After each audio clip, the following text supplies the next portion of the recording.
कर सब बातें करते हैं। ब्रांड्स अगर फेक निकले तो सबको पता चलता है, इसलिए मैं हमेशा शॉप करता हूँ सिर्फ मिंत्रा पे, जहाँ पे मिलते हैं 100% authentic brands at the best prices. Hi, क्या बन रहा है भाई? कितनी प्यारी खुशबू आ रही है। मुझे तो भूख लग गई। इतनी जल्दबाजी के चक्कर में नाश्ता किए बिना ही निकल गए थे। अरे हमारी बहू ने आज मिक्स वेजिटेबल के पराठे बनाए हैं। हमारी प्रीति के हाथों से बने गर्मा गर्म पराठे खाकर मजा ना आए तो मेरा नाम बदल कर रख देना आप। वाह, ये हुई ना बात। चलो फिर नेकी और पूछ-पूछ। शर्मा दंपति मजे ले लेकर पराठे खाते हैं, साथ साथ तारीफ भी करते जाते हैं। सच कहूं तो मोटे मोटे पराठों को देखकर मेरी तो हिम्मत ही जवाब दे गई थी।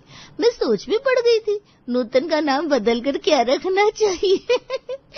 लेकिन एक निवाला खाते ही मेरे तो सारे टेस्ट बड्स एक्टिव हो गए। बड़े मजेदार पराठे हैं। हाँ भाई, पराठे तो गजब बने हैं। पराठों में भरी सब्जियां इतनी पतली रखी है कि सब मिलकर आ रही है।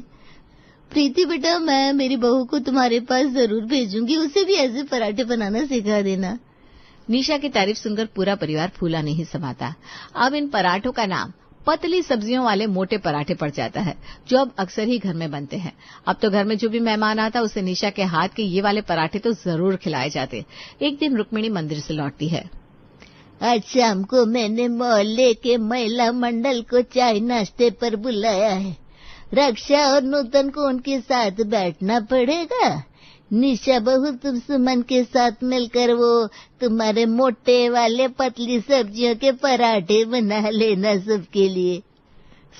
सब जगह से मिलने वाली वाहवाही से निशा भी बहुत खुश रहती है और तारीफ के लालच में हर बार दुगने जोर से पराठे बनाती है। फिर ये तो परिवार के साथ साथ पूरे मोहल्ले में सिक्का जमाने का मौका था, इसे वो अपने हाथ से कैसे जाने देती। जल्दी से लपक लिया। आप बेफिक्र हो जाइए दादी जी, मैं इतने अच्छे पराठे बनाऊंगी कि पूरे मोहल्ले में आपकी शान दुगनी हो जाएगी। दोपहर से ही निशा कुसुम की मदद से पराठों की तैयारी में लग जाती है। शाम को सब महिलाएं घर आती है और गर्मा गर्म पराठे खाती है। भाई, मानना पड़ेगा अम्मा जी, आपकी निशा तो मास्टर शेफ है। ऐसे चटपटे और मसालेदार पराठे खाकर मेरा दिल बाग बाग हो गया। सही कह रही हो बहन, ये स्वाद तो मुझे जिंदगी भर याद रहेगा। मजा आ गया। पहले तो इन मोटे पराठों को देखकर मुझे लगा मेरे तो दांत टूट जाएंगे, लेकिन पराठे इतने नरम, अंदर की सब्जियां इतनी अच्छे से पकी थी, मैं तो दो चट कर गई भाई। इस तरह मोहल्ले के महिला मंडल में भी निशा ने निशाना साध ही दिया और परिवार वालों की आंखों का चमकता सितारा बन गई। लेकिन वो कहते हैं ना, सुख के बाद दुख और दुख के बाद सुख आता ही है। यहाँ भी कुछ ऐसा ही हुआ। एक दिन, नूतन, कल कुसुम नहीं आएगी। हाय हाय, क्या हो गया? क्यों नहीं आएगी भाभी? अरे वो कुछ दिनों के लिए गांव जा रही है, उसके ससुर की डेथ हो गई है ना, इसलिए समझो 1 महीना तो अब आएगी नहीं वो। तो अब क्या होगा? याद है किचन में हेल्पर रखने के लिए माँ से कितना मान मनोबल करना पड़ा था हमें। कुसुम के लिए भी तो कितनी मुश्किल से तैयार हुई थी। अरे इतने कम दिनों के लिए हम किसी को रख भी तो नहीं सकते। देखते हैं क्या हो सकता है। सच में खाना बनाने में उसकी बड़ी हेल्प होती थी हमें।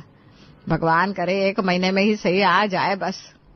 अब यहाँ असली स्ट्रगल शुरू होता है। खाना तो तीनों मिलकर बना लेती थी, लेकिन पराठे तो निशा को अकेले ही बनाने पड़ते थे। एक दिन वो चिढ़ जाती है। हाय हाय, ये क्या मुसीबत मोल ले ली है मैंने। अब तो सुबह 5 बजे से किचन में लगती हूँ तो भी देर हो जाती है। ऊपर से ये लोग रोज किसी न किसी मेहमान को पकड़ कर ले आते। मैं तो 2 दिन में ही बेजार हो गई। कुसुम जहाँ भी है जल्दी वापस आ जा बहन।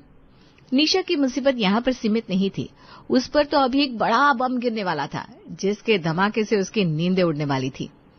रक्षा, नूतन, कल तुम्हारी बुआ सास का बेटा अपने परिवार के साथ हमारे यहाँ आ रहा है। 1 दिन ही रुकेंगे, 7 लोग होंगे। तुम उनके खाने की अच्छी व्यवस्था कर लेना। ठीक है माँ जी, कब तक आएंगे बोलो?